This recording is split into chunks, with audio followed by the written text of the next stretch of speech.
Ele é escritor, jornalista e dramaturgo, mas também atua como redator publicitário e radialista. Escreveu 17 livros, 6 deles romances, e o mais recente chama-se Psica. Edir Augusto, seja muito bem-vindo ao programa Circuito.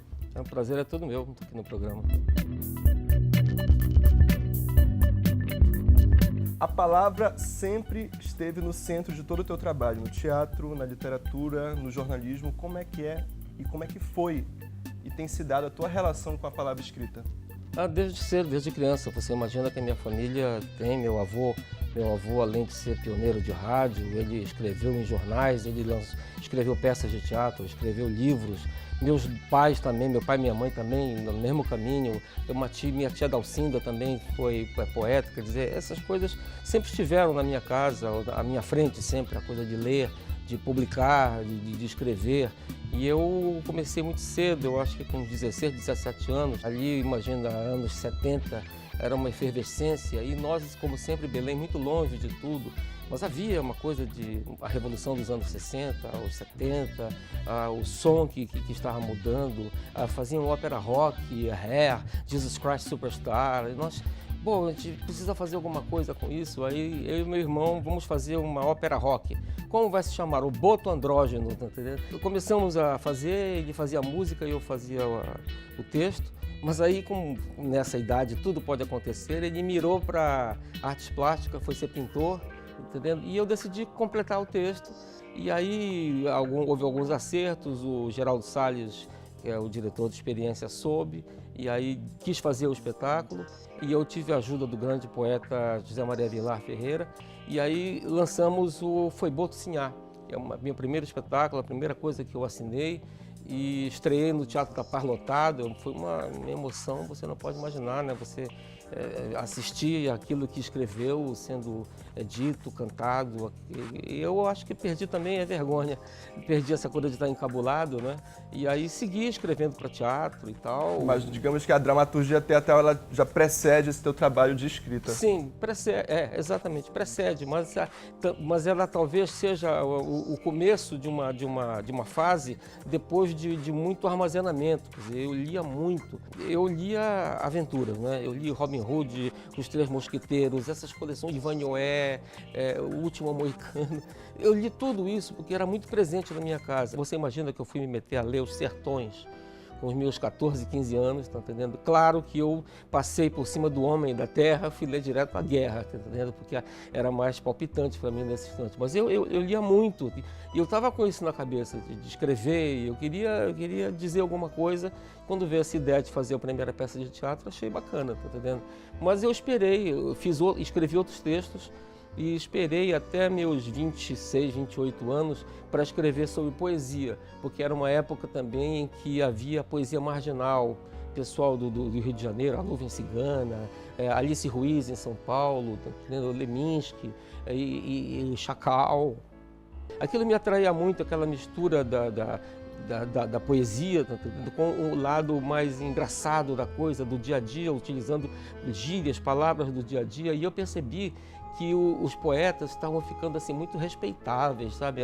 Lá vai um poeta, tinha uma aura toda, e eu achava que não podia ser isso, que o poeta, pelo contrário, ele era uma coisa dos jovens, tinha que ser uma coisa acessível, né? Então comecei a escrever, aí mostrei para os amigos e tal, aí vamos fazer o primeiro livro, chama-se Navio dos Cabeludos. Foi meu primeiro livro de poesia, tá entendendo? Não pedi licença para ninguém. Isso em 1978, não sou de escola nenhuma, minha poesia é engraçada, minha poesia são pequenas histórias curtas, hoje eu identifico bem a coisa do teatro ali sempre, são pequenas cenas curtas que são fortes e tem um drible poético no final, às vezes faz rir, às vezes faz pensar, sabe? Hoje tu te divides entre a produção de teatro, a produção dramatúrgica, o projeto tanto do Espaço Cuíra, que está em pleno funcionamento, quanto também com a tua própria produção de texto para jornal e a produção dos romances. Tem diferença no teu processo criativo? Existem muitas diferenças entre escrever para teatro, escrever para um romance, escrever para um ensaio pessoal teu? Acho que tem um editor na cabeça do cara que escreve, né? Porque você sabe as diferentes linguagens, né? Quer dizer, eu nasci dentro de uma rádio, né? Então, o tipo de noticiário, o tipo de texto publicitário para teatro já te dá uma medida de concisão, né? De procurar reduzir tudo aquilo que é essencial das frases, né? Quando veio jornalismo, eu embarquei na mesma ideia, né? São trabalhos diferentes, né? Mas eles também se retroalimentam uns aos outros. Uns aos outros, porque todo o meu trabalho, tudo que eu faço está relacionado com Belém. Tudo.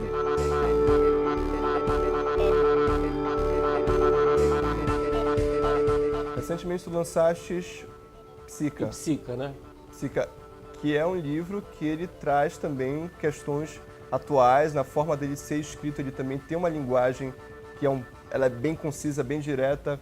Que história é essa que tu tem? Pois é, o meu estilo essa coisa de frases curtas, e eu quando tenho cenas de ação, eu jogo uma velocidade no texto, eu não coloco travessão para dizer falou isso, agora depois o outro falou, eu misturo, eu troco o tempo do verbo, eu jogo com a coleção de imagens que tem o leitor. Eu jogo com a emoção que ele tem, eu quero chupá-lo para dentro do texto, de tal forma que ele viva muito aquela cena. E hoje em dia, eu escrevo, a garotada hoje em dia que mexe com todos esses gadgets eletrônicos, que joga esses videogames, a capacidade deles de absorver o número de pixels é gigantesca e o número de decisões que eles têm que tomar na hora. Então eu penso que esses textos que eu faço, que são velozes, a garotada se adapta rapidamente, tá entendendo? Ela se vê como dentro de um game quase. E acho que esse tipo de informação que é o correto no momento. As pessoas não querem perder muito tempo, porque eu não sou uma pessoa muito de procurar descrever como é que é nessa época do ano, como é que são as árvores, como está, o vento bate e tal, e é bonito aqui, tá entendendo? Eu vou direto aos fatos e trabalho com a emoção das pessoas.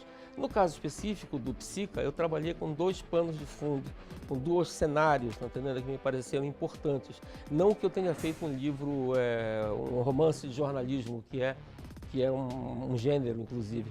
Eu usei os ratos d'água, que são uma ameaça dentro da população ribeirinha, e também essas grandes cargas que viajam, porque o rio é nossa rua, né? Nossa região tem uma capilaridade imensa de rios, e eu colecionei durante 2 anos, eu creio, colecionei recortes das atividades desses ratos d'água, né?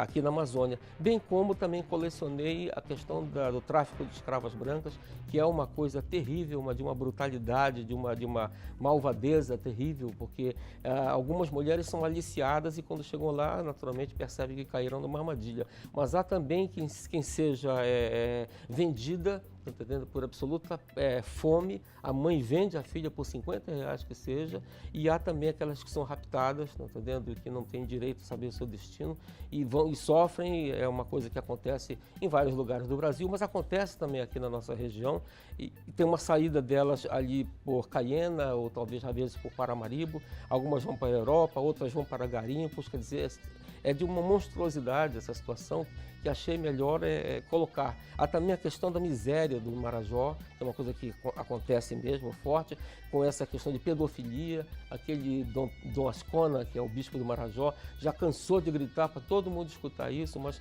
é difícil, parece que, resolver essa situação. Então eu resolvi pegar os meus personagens e colocá-los dentro desse cenário e ver o que acontece, tá entendendo? Então eles jogam ali e as coisas são geralmente pessoas comuns, que são más ou boas. Todos nós somos maus e bons, né? Dependendo daquilo que nos atinge, né? Então elas são atingidas por fatos violentos de tal forma que elas precisam sair da sua zona de conforto e agir, tá entendendo? No momento que elas saem dessa região, me interessa, tá entendendo? Tu tiveste 3 livros traduzidos, 2 para o francês, Não, 3 para o francês e 1 para o inglês. Um para o inglês, fora presença em antologias e tal, no Peru, no México, entendendo, e na Espanha. O que tu achas que chama a atenção para o teu trabalho lá fora?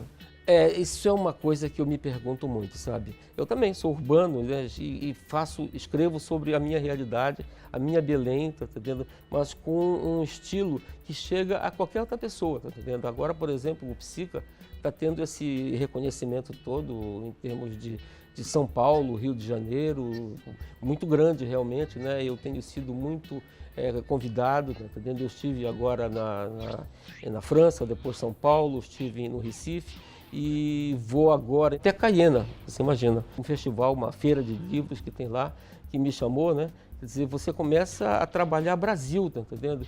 Mas eu digo uma coisa para vocês, o que eu queria mesmo, quer dizer, a minha satisfação era que eu e outros escritores aqui de Belém deixássemos de ser tão invisíveis. Gostaríamos de ter mais visibilidade, de sermos lidos. A gente escreve para ser lido. Edi, foi um prazer enorme falar contigo. O prazer foi A meu. gente espera aí que tu continue produzindo em teatro, em jornalismo, em literatura, trazendo novos romances pra gente e trazendo principalmente novos olhares para esse lugar que a gente vive, pro mundo. Muito obrigado, é um prazer imenso estar aqui no Circuito. Eu sou fã do programa, sou fã da cultura. Maravilha estar aqui, adorei estar com vocês. O Circuito fica por aqui. Se você quiser conferir todas as matérias que foram ao ar no programa de hoje, é só acessar o Portal Cultura. Para falar com a gente é fácil, manda um e-mail para circuito@portalcultura.com.br. Fiquem agora com o videoclipe Sou Neguinho, de Pelé do Manifesto. Circuito, conectando as artes e você. Tchau e até o próximo programa. Para algumas pessoas a palavra preto significa uma coisa ruim. Então quando elas queriam me xingar, elas me chamavam de preto, como se isso fosse uma ofensa. Só que pelo contrário, mano, eu tenho orgulho de ser preto. Quando eu era pequeno, as pessoas falavam assim pra mim, ó, preto é foda. E isso marcou a minha vida. É mais ou menos assim, ó.